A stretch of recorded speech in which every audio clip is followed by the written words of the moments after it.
Well, hello Rebel, and welcome back to my life. I'm in Portland today, and I am a bad YouTuber because I missed most of the Women's March here, and I was only here for the last 15 or 20 minutes or so, and I didn't film any of it. I did get one pretty sweet picture of the protest though, so that should be on your screen right about now. But I'm still in the city, and I'm gonna do a couple of other things while I'm here, so I figured I would bring you along for that. First thing we're gonna do is we're gonna run to Mod Pizza for lunch. Mod Pizza is the best pizza place in the world. It's like if Subway made pizzas and was actually good.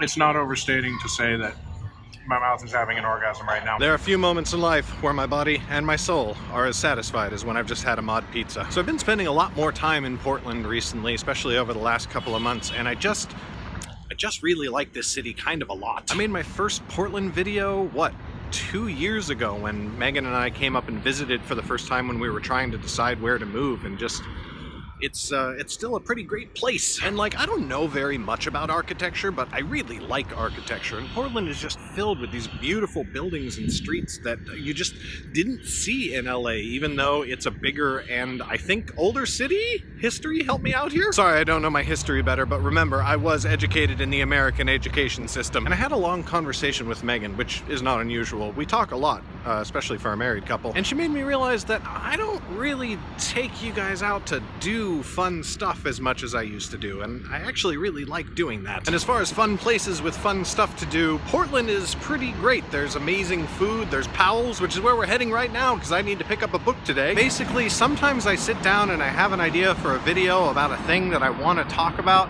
and I guess I get a little too invested in it sometimes. I don't know if that's the right way to put it, but it's hard to say anything because I feel like there's too much to say and I really don't want to say the wrong thing. And when that happens, what I usually do to try and solve the problem is I just go out and do something. I have an experience. I go out and try to see a little bit more of the world. And that's the part of my life that I rarely share with you for reasons that are not entirely clear to me. So you'll have to pardon my hair. It's very hot in here, so I took off my beanie. I've retreated to the literature section of Powell's, which is the only place that I can hide in order to film where people will not stare at me because no one's ever here. Which is not a dig at literary fiction, it's actually a dig on the people who don't read it enough, of which I am probably one. But I've successfully located 2 of the Binti books by Nnedi Okorafor. Unfortunately, they don't have the first one, so I'm gonna have to get that on Amazon.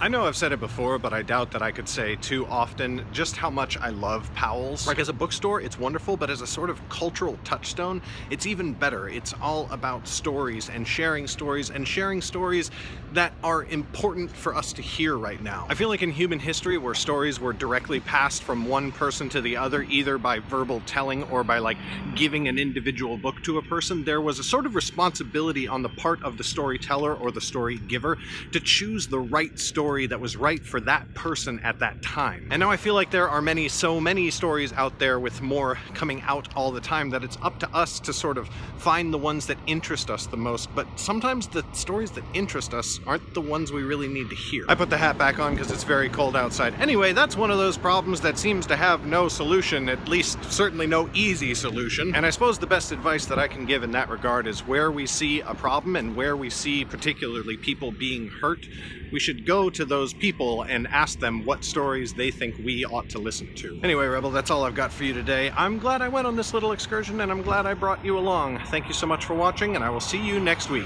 Bye!